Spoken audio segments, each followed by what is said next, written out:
బంగ్లాదేశ్ మాజీ ప్రధానమంత్రి Sheikh హసీనాపై international crimes tribunal పలు అభియోగాలు మోపింది.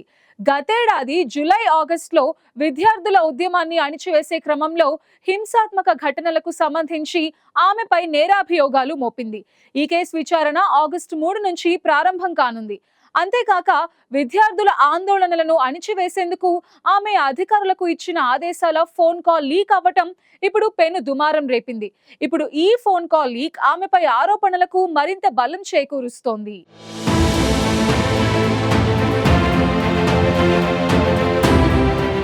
గత ఏడాది ఆగస్టులో బంగ్లాదేశ్లో రిజర్వేషన్లకు వ్యతిరేకంగా విద్యార్థుల ఆందోళనల కారణంగా ప్రధాని పదవికి రాజీనామా చేసిన షేక్ హసీనా దేశం నుంచి పారిపోయి భారత్లో ఆశ్రయం పొందుతున్నారు.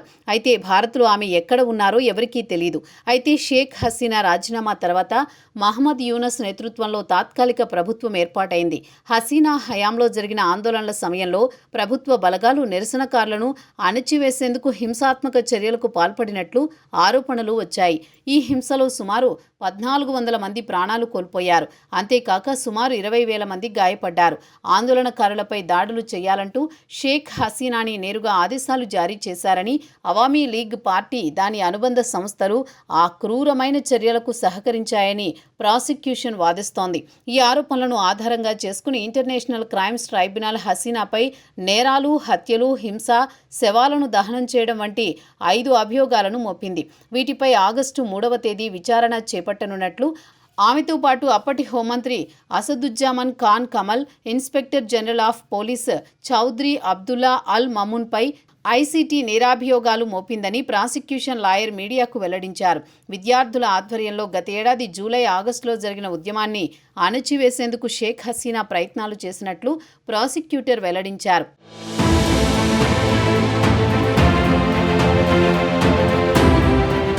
ఈ కేసులో కీలక ఆధారంగా ఒక లీక్ అయిన ఆడియో రికార్డింగ్ను ప్రాసిక్యూషన్ కోర్టుకు సమర్పించింది.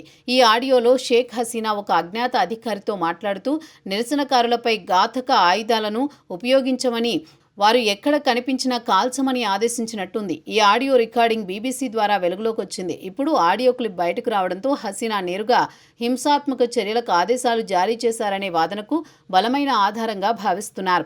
ఈ ఆడియోతో పాటు ఇతర డాక్యుమెంట్లను, సాక్షుల స్టేట్మెంట్లను కూడా ప్రాసిక్యూషన్ సమర్పించింది.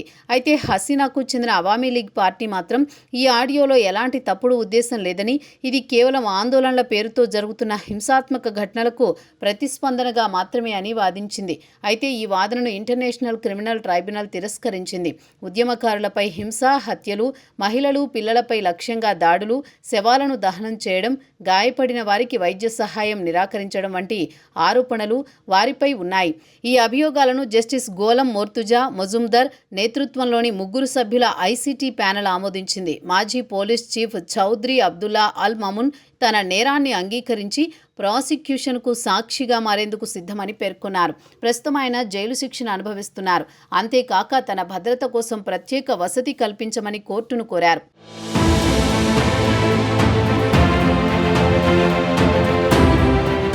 ఇదిలా ఉండగా మాజీ ప్రధాని షేక్ హసీనాను అప్పగించాలని బంగ్లాదేశ్ మరోసారి భారత్కు విజ్ఞప్తి చేసింది. దీర్ఘకాలంగా పెండింగ్లో ఉన్న హసీనా అప్పగింత అభ్యర్థనను మనస్సాక్షితో ఆలోచించి నిర్ణయం తీసుకోవాలని కోరింది.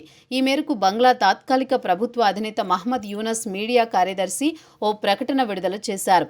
మాజీ ప్రధాని హసీనా నాయకత్వంలో పౌరులు హత్యలు జరిగాయనే ఆరోపణలకు సంబంధించి ఐరాసా, బీబీసీ సహా అంతర్జాతీయ నివేదికలు, డేటాను ఆయన సోషల్ మీడియాలో పోస్ట్ చేశారు. గత ఏడాది ఆగస్టున విద్యార్థుల ఉద్యమం ఒత్తిడి కారణంగా షేక్ హసీనా ప్రధాని పదవికి రాజీనామా చేసి భారత్ చేరుకున్నారు. దీంతో ఎంతో కాలంగా బంగ్లాదేశ్లోని తాత్కాలిక ప్రభుత్వం హసీనాను తమకు అప్పగించాలని భారత్ను కోరుతున్నా భారత్ పట్టించుకోవడం లేదు. దీంతో భారత్, బంగ్లాదేశ్ మధ్య దౌత్య సంబంధాలు దెబ్బతింటున్నాయి. షేక్ హసీనాపై నమోదైన కేసులు బంగ్లాదేశ్ రాజకీయ చరిత్రలో కీలక మైలురాయిగా ఉండిపోయాయి.